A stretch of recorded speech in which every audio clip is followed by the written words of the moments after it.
최영호의 시사 포커스 1540.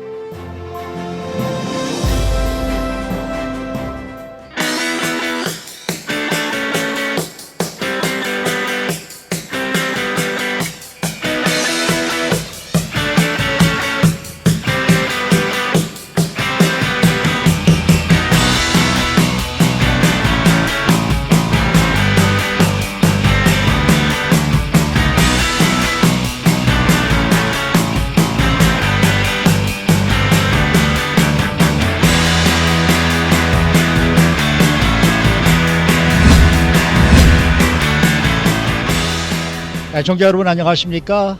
최영호입니다. 저희 RK미디어가 지난 5월과 6월에 걸쳐 여론조사 기관 마인MR과 공동으로 라디오와 관련된 청취자 여론조사를 실시한 결과 라디오 코리아가 청취율 67%로 가장 많이 듣는 라디오 방송사로 나타났습니다. 3년 전 헤럴드 경제가 발표한 비공식 집계에서도 라디오 코리아가 69%의 청취율 1위를 차지했었는데 창사 27년 동안 항상 압도적인 1위인 저희 라디오 코리아는 미주 한인 사회에 가장 친근한 동반 언론사임이 재확인되었습니다. 8월 8일 월요일에 보내드리는 최영호의 시사 포커스 1540. 오늘은 이러한 주제로 이야기를 나누도록 합니다. 저희 스튜디오에는 세 분이 나와 계신데요. 너프리 신문방송학과 김태현 교수, 또 칼폴리포머나 마케팅학과 김홍범 교수, 그리고 조사기관 마인MR의 황지영 대표 세 분이 나와 계신데요. 자, 저희가 이번에 정말 이 공식 조사기관을 통해서 이제 여론조사를 실시를 했습니다만은 사실 이 한인 언론사들이 이러한 여론조사를 한 것은 그렇게 좀 비공식적인 그러한 이제 이 방법으로 여론조사를 상당히 많이 해왔었습니다. 그런데 아마 이번에 이제 정식으로 이런 이제 이 조사기관에 의뢰를 해서 한 것이 별로 그렇게 이제 자주 있는 그러한 이제 일은 아닌 것 같은데요. 우선 황지영 대표께서는 이 조사기관 마인MR 이게 어떤 회사인지 조금 소개를 해주세요. 예, 마인MR의 그 네임 이름의 뜻을 궁금해하시는 분들이 많은데요. 네. 일단 마임은 그 영어로 했을 때 데이터 마이닝 할 때 그 데이터를 분석한다 할 때 마인이라고 그러거든요. 네. 그리고 또 마인 하면 내 거. 그런 의미가 중복적으로 들어가 있잖아요. 그렇죠. 그래서 중의적으로 그 단어를 쓴 거에서 마인. 왜냐하면 저희 클라이언트들께서 그 데이터를 갖고 계시기 때문에 그들의 데이터잖아요. 그래서 마인, 그다음에 MR은 마켓 리서치 할 때 MR, 그래서 마인MR인 거예요. 네. 그래서 저희가 하는 일은 그 맞춤형 소비자 리서치, 소비자 연구를 제공하는 그런 서비스를 하고 있어요. 그래서 저희가 이때까지는 보통 미국의 주류 기업들, 마이크로소프트, 타겟, 시저스, 카지노 등등 그런 주류 그 브랜드들을 많이 도왔었는데 이번 기회에 앞서가시는 한국 그 미디어 기관 라디오 코리아와 함께 일을 할 수 있어서 또 개인적으로 굉장히 보람 있는 프로젝트였습니다. 네, 이 어떤 식으로 조사가 실시가 된 거예요? 예, 그 조사 실시 그 메소돌로지 연구 그 자체는 그 목적이 미국에 거주하시는 우리나라 사람들이 어떤 미디어를 듣느냐, 얼마큼 라디오를 듣느냐, 어떻게 어떤 브랜드를 소비를 하느냐를 알아보기 위한 거였기 때문에 나가는 수밖에 없었어요. 무작위로 불특정 다수에게 그 설문조사를 실시한 거죠. 설문조사 자체는 8페이지 정도 되는 분량의 설문조사를 직접적으로 나가서 LA, 오렌지 카운티, 옥스너드, 그다음에 또 리버사이드, 샌버나르디노 등등 굉장히 광범위하게, 왜냐하면 우리나라 사람들이 계시는 곳은 꼭 가야 되는 그런 사명감을 갖고 그렇게 한 거예요. 그렇게 해서 600명을 인터뷰를 했습니다. 근데 그 600명이 그 원래 사실 처음에 그 데이터 집계를 마쳤을 때는 729명 인터뷰를 했어요. 근데 129명을 잘라낸 거죠. 왜냐하면 데이터도 그 클리닝을 하고 그 앞뒤가 맞지 않는 그 대답을 주신 분들은 네. 또 잘라내고 그래서 굉장히 객관적이고 공정하게 600명을 추려서 데이터를 분석을 하게 됐습니다. 네. 그러면은 그 보통 우리가 왜 그런 생각을 하지 않습니까? 야, 600명 그렇게 조그만 분들, 그렇게 적은 분들을 조사를 해가지고 무슨 공정한 그러한 이제 결론이 나올 수가 있을까? 보통 사람도 그렇게 생각할 것 같아요. 600명이라는 숫자가 주는 의미가 뭐예요? 600명 기준으로 봤을 때는 그 표본 오차가 5% 미만으로 떨어집니다. 그래서 이 리서치 자체로 봤을 때 600명을 인터뷰를 했다는 것은 굉장히 믿을 수 있는, 신뢰할 수 있는 표본 수치예요. 그 샘플 사이즈에서. 그래서 걱정하지 않으셔도 됩니다. 한 가지 덧붙여 말씀을 드리자면 600명이라는 숫자는 어마어마한 숫자라고 말씀을 드리고 싶은 게 그래요? 한국에서도 조선일보나 동아일보에서 대선 전 여론조사를 할 때 보통 1000명을 해요. 남녀 500명씩 1000명을 하는데 우리나라 인구 5천만인데 한국에서 한 1000명이랑 미국에 계시는 한인 교포분들 600명은 정말 파퓰레이션에 가까운 샘플을 채집한 거라고 저는 생각을 해요. 그러니까 처음에 퍼센티지로 따져도 정말 굉장히 그래서 처음에 이 리포트를 숫자네요. 보고 야 600명이면 어마어마한 숫자다라고 느꼈습니다. 네. 아니 그런데 우리 황정 대표는 기분이 좋으셔서 지금 엄지손가락까지 들고 계신데 너무 보람돼서요. 네, 저는 리서처니까 그 한 분 한 분 그 설문조사에 참여하실 때마다 이게 그 제 데이터인 거예요. 그게 한 분 한 분. 그러니까 그래서 굉장히 그 기분이 지금 좋습니다. 그런데 이번에는 이게 정말 저희도 이제 큰 마음을 먹고 사실 비용도 좀 지불을 해가면서 제대로 지불을 해가면서 했기 때문에 저희는 이것이 굉장히 좀 뭐랄까 애착이 가기도 하고 그런 의미에서 이제 자꾸 다짐을 하게 돼요. 이게 참 사람에게 이상하더라고. 이게 정확할까? 이게 정말 이게 맞는 건가? 그리고 과연 이분들은 어떻게 했을까? 뭐 이제 이런 생각도 저희들도 하게 되거든요. 그러면은 한 사람 한 사람들을 어디서 이렇게 보고 여론조사를 해주시겠습니까? 하다가 보면 가시는 분도 계실 거고, 아유 난 귀찮아서 그런 거 안 해요, 이런 것도 있을 것이고. 그럼 이분들을 어디서 만나서 어떤 식으로 한 거예요? 그러니까 그 600명을 모집하기 위해서 아까 말씀드렸다시피 여러 군데 장소를 섭외를 했는데요.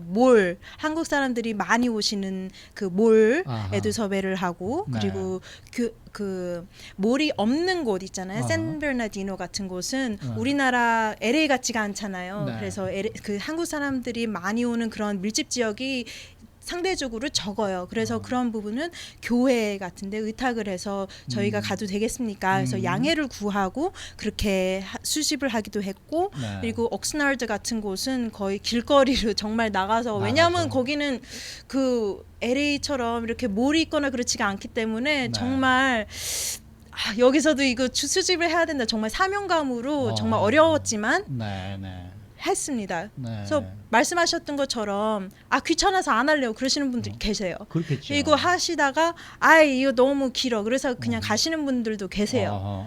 그래서 그런 일을 방지하거나 그런 일을 선배타기 위해서 저희가 5불 상당의 그 상품권도 드렸고 감사합니다. 시간을 저희한테 주셔서 감사합니다. 그래서 설문조사 다 마치시고 저희가 직접 하나씩 다 검토를 해가면서 모든 질문을 다 맞췄냐, 질문 앞뒤가 맞는 대답 앞뒤가 맞느냐 등등을 다 계산한 다음에 감사합니다. 5불짜리 스타벅스 기프트 카드예요. 감사합니다. 그렇게 할 수도 있고, 그리고 설문조사를 다 마치지 않으신 분들 있잖아요. 근데 바쁘다 보면은 그런 분들의 그 설문조사가 저희 데이터에 남아 있는 경우도 있어요. 그럴 경우에는 아까 말씀드렸다시피 129명을 잘라냈다고 그랬잖아요. 그런 분들이에요. 그러니까 그래서 굉장히 깔끔하게 그 데이터가 완전 파이널라이즈 됐을 때는 정말 앞뒤가 맞고 믿을 수 있고. 연구라는 게 객관성이 생명이잖아요. 그래서 그게 없어지면 안 되기 때문에 저희는 정말 사명감을 갖고 굉장히 열심히 했습니다.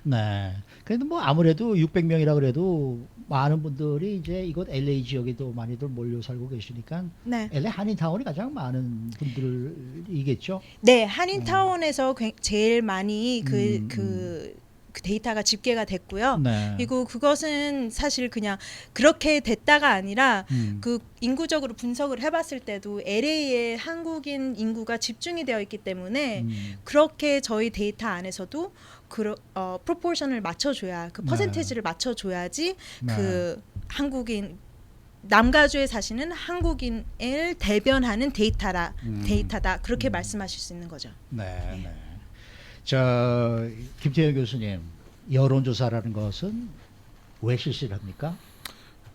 여론조사에 대해서 지금 대표님께서 말씀하셨처럼 이렇게 사명감을 가지고 하시는 분이 있다는 게 참 다행스럽고요. 사실 이 사회가 너무 이제 다양화되고 또 갑자기 어떤 이슈가 생기고 지금 뭐 도널드 트럼프, 힐러리 복잡한 사회가 되니까 이제 어떤 정책을 마련하다든지 앞으로의 대책을 마련할 때 이 퍼블릭 오피니언 폴이 없이 한다는 것은 거의 정말 그 봉사가 이렇게 다리를 두들려가는 것처럼 아주 위험한 생각이고 또 어떤 정치가들은 또 자기는 폴을 믿지 않는다라고 하는 정치가들도 있지만 대부분 모든 정책에 마련할 때나 뭐 보좌관들이 항상 이제 폴 리설트를 가지고 이제 토대로 이제 결정을 합니다. 예. 네.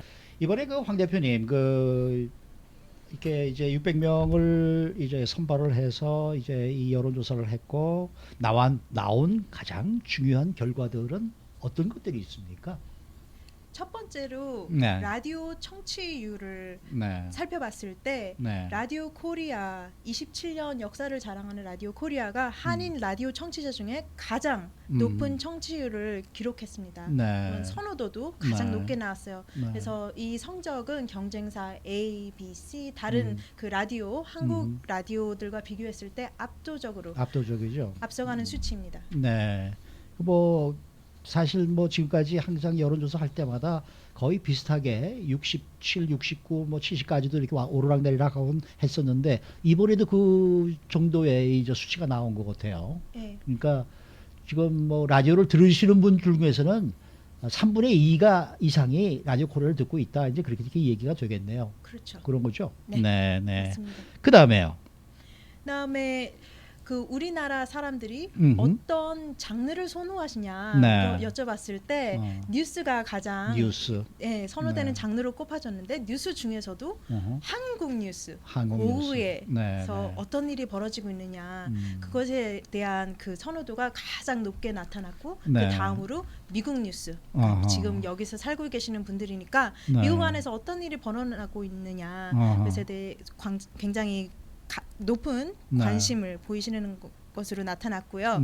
그래서 그 뉴스 장르에 관해서 라디오 코리아가 또 다시 한번 그 신뢰도에 있어서 제일 높은 성적을 자랑하는 것으로 나타났습니다. 그리고요. 그다음에 사람들이 그 어느 시간에 라디오를 청취하느냐 봤더니 그 하루를 시작하는 주중 아침 시간 또 차 안에서 많이들 청취하시는 걸로 나타났습니다. 그러니까 이제 출근 시간에 많이들 듣는다는 그런 말씀이시겠죠. 그렇죠. 네. 자, 그러면은 그 다음에는 예를 들어서 지금 뭐 우리가 라디오만 지금 조사를 한 것이 아니라 이제 저희 라디오 코리아가 보유하고 있는 다른 이런 미디어도 지금 하신 거 아니겠습니까? 그렇죠. 인터넷은 어떤 결과가 나왔어요? 인터넷 라디오코리아.com 광고주님들께 굉장히 그 중요한 인포메이션인데요. 그래서 라디오코리아.com 그러니까 라디오코리아.com은 한국어 웹사이트 부분 1위를 기록을 했어요. 그래서 한인 사회의 독보적인 온라인 사이트로 정말 자리 잡았고요. 그리고 또 중요한 정보는 뭐냐면 라디오 코리아 청취자들 절반 이상이 또 라디오 코리아.com을 선호하는 것으로 나타났어요. 그래서 그 광고주님들께서 라디오 코리아의 여러 가지 프로퍼티 그러니까 뭐 온라인이든 라디오든 다른 곳에 그 광고를 내실 경우에 그 어디언스 그 광고를 받으시는 분들이 그 같은 광고를 2번 이상 멀티플 타임스 그 노출될 확률이 굉장히 높은 거죠. 그러니까 라디오 코리아를 듣는 사람들은 또 인터넷 사이트에서는 또 라디오닷컴을 선호한다. 네. 네. 알겠습니다. 그리고요 또. 그리고 라디오코리아닷컴이 아무래도 온라인 매체잖아요. 그렇죠. 그러다 보니까 그 라디오코리아닷컴에서 끌어들이는 그 비지터들이 상대적으로 네. 젊은 연령층인 것으로 나타났어요. 라디오 자체는 약간 그 연령층으로 봤을 때 높은 편으로 나타났고, 하지만 온라인으로 봤을 때는 한국어를 쓰시는 미국에 남가주에 사시는 분들 중에서도 또 젊은 사람들이 또 많이들 오시는 것으로 나타났습니다. 네, 그러니까 라디오는 아무래도 연세가 좀 있으신 분들이 많이 듣고. 라디오코리아닷컴은 젊은 세대가 많이 보고 그렇다는 얘기겠네요. 그렇죠. 네. 그런데 이번에 조사한 것 중에서는 또 이 TV 쪽도 지금 포함이 되어 있는 것으로 알고 있는데 보면은 그 저는 우리가 생각했을 때 무슨 뭐 이런 이 뭐 위성 TV나 뭐 케이블이다 무슨 뭐 공중파다 이런 곳으로 이제 많이들 보고 있으리라고 생각을 했는데. 인터넷으로 다운받아서 보는 분들이 그렇게 많더라고요. 그죠? 네, 저도 굉장히 놀랐어요. 하지만 그 전 세계적인 추세로 봤을 때 인터넷으로 TV를 시청하시는 분들의 수치가 높은 것은 사실 그렇게 그러니까 전 세계 수치와 굉장히 맞아떨어지는 트렌드다라는 걸 말씀드리고 싶어요. 그리고 같은 데이터도 연령별로 이렇게 그 잘라서 봤을 때 35세 이상의 그 분들과 35세 이하, 그러니까 영어로 하면 밀레니얼 분들, 그러니까 밀레니얼 분들은 사이에서는 또 인터넷으로 TV를 보시는 분들의 그 수치가 굉장히 높게 나타났고 또 밀레니얼이 아니신 분들은 약간 더 그 연령이 있으신 분들 사이에서도 또한 인터넷 TV의 그 이용률이 생각보다 높은 것으로 나타났습니다.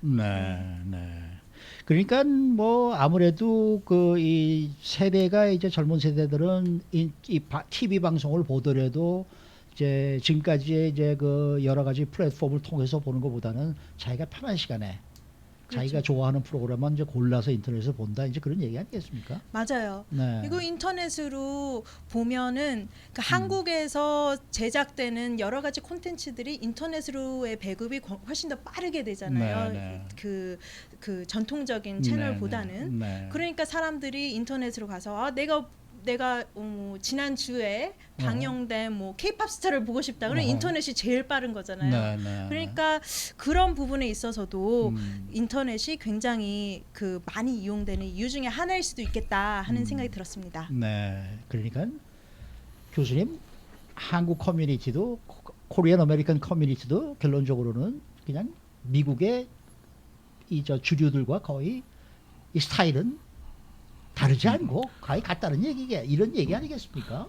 오히려 한국 분들은 더 앞서갈 수도 있죠. 왜냐하면 한국의 인터넷 보급도가 뭐 미국보다 몇 배로 일찍 시작했고 또 속도도 브로드밴드 인터넷 속도가 훨씬 빠르고 저는 뭐 이 결과 볼 때 이게 컨버전스라고 하는 이제 개념이 한 거의 20년 한 15년 전부터 이제 미디어 컨버전스가 이제 올 것이다 하다가 이제 뭐 그것이 뭐 아직 왔다 안 왔다 하는데 결국은 이제 브로드캐스트 미디어와 이제 어떤 이제 디지털 온라인 미디어와 어떤 이제 그 시너지 효과가 그래서 이제 광고주들이 이제 뭐 두 가지 효과를 이제 낼 수 있고 하는데 또 반대로 이 컨버전스와 또 반대되는 것이 이제 그렇다면은 이제 올드 미디어 라디오가 상당히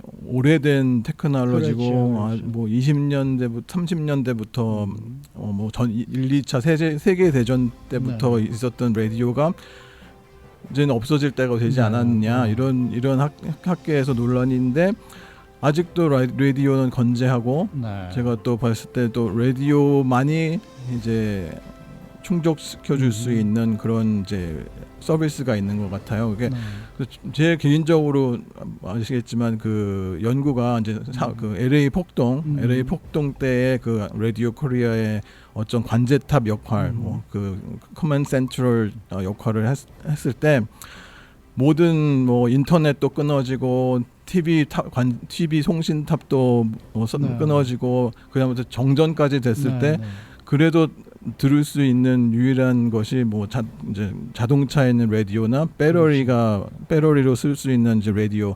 그야말로 디제스터 시츄에이션에서 라디오 많이 할 수 있는 그런 이머전시 역할을 할 수 있어요. 그래서 그런 좋은 결과가 나온 것이 결국 뭐 우연이 아니라 지금 거의 20년 넘게 그런 좋은 프로그램을 했고 또 정치적인 문제 또 이 코리아 타운에 있는 문제 여러 가지 문제가 있을 때 라디오 코리아가 앞장서서 이렇게 뭐 귀와 눈이 된 그런 역할을 했습니다. 예. 네. 자, 우선 우리 김홍범 교수님, 이러한 데이터를 가지고 우리가 어떤 결과를 만들어낼 수 있고 어떻게 좀 더 좋은 마케팅을 할 수 있겠다. 어떤 아이디어를 가지고 계십니까? 예, 일단 광고주들께 드리고 싶은 말씀은 현재 라디오 코리아 청취율이 67% 후반대에 나오죠.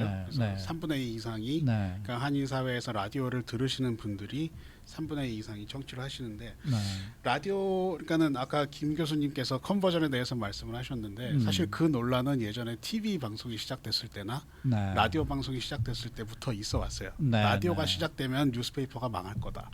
그리고 TV 방송이 시작되면 라디오가 없어질 거다. 그리고 또 인터넷 때문에 신문이나 TV가 없어질 거다.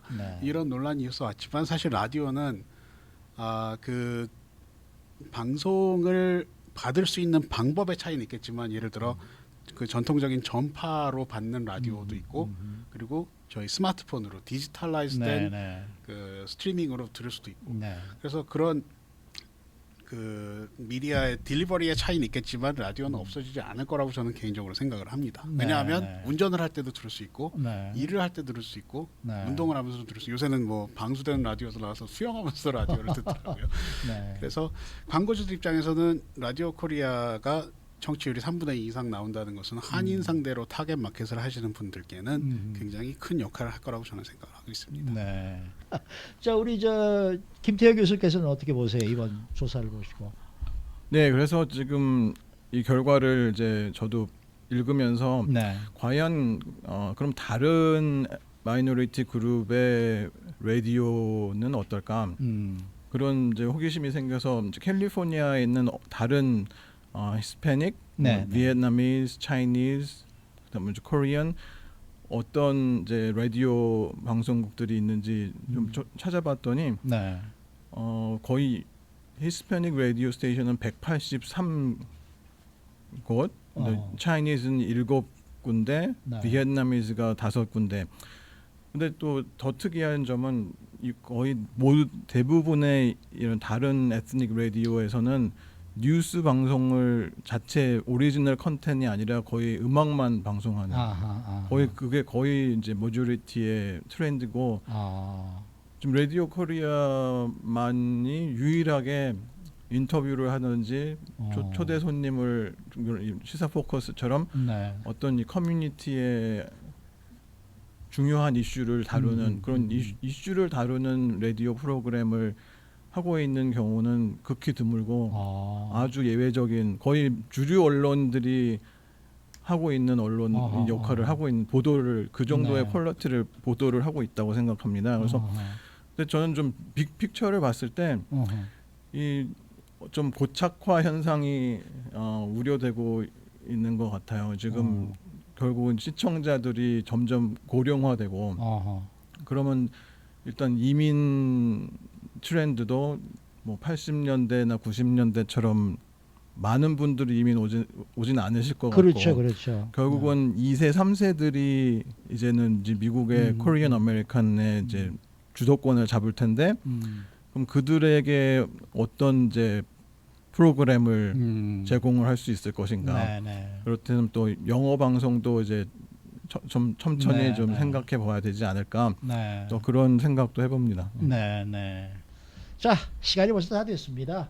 우리 황지영 대표께서 정말 어떻게 보면은 이 마인 MR도 이번 기회를 통해서 한인 커뮤니티에 좀 한번 이렇게 이름을 알릴 수 있는 좋은 기회가 되고자 아마 열심히 해주신 것으로 알고 있는데 저희가 앞으로는 1년에 한 번 정도씩 꼭 좀 이런 걸 조사를 해야 될 것 같아요.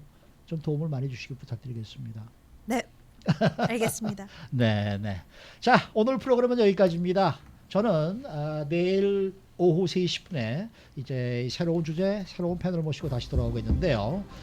잠시 후에는 민성이가 진행하는 정보 스페셜이 방송됩니다. 편안한 저녁 맞으시기 바랍니다. 대단히 감사합니다.